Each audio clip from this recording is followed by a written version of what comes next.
Қайырлы күн, менің каналыма қош келдіңіздер. Бүгін нағыз шоколадты десерт брауни дайындайтын боламыз. Ол үшін бізге ең алдымен 2 жұмыртқа қажет. Оған 160 грамм қант қосамыз. Және де 100 грамм сұйық май. 180 грамм сүт қосамыз. Бәрін жақсылап араластырамыз. Бөлек ыдысқа 160 грамм ұн, қамыр қопсытқыш, какао ұнтағын және де 1 шай қасық ванилинді қосып, араластырып дайындап аламыз. Енді осы құрғақ қоспамызды 2 бөліп қосамыз.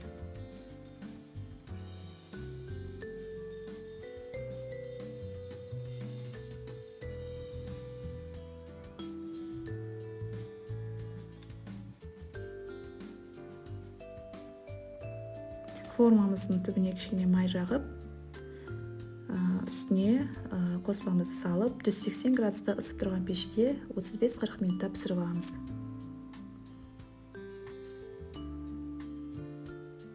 Енді бетіндегі шоколадын дайындаймыз. Ол үшін бізге 200 грамм шоколад қажет. Оған 50 грамм сары май қосып, жақсылап ерітіп аламыз.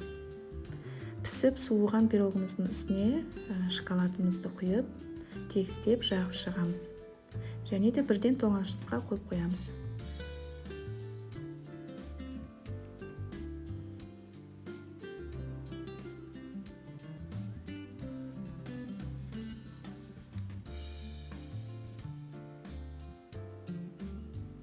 Жарты сағаттан кейін 4 бұрышты етіп кесіп, өз қалауларыңызша әсемдесеңіздер болады.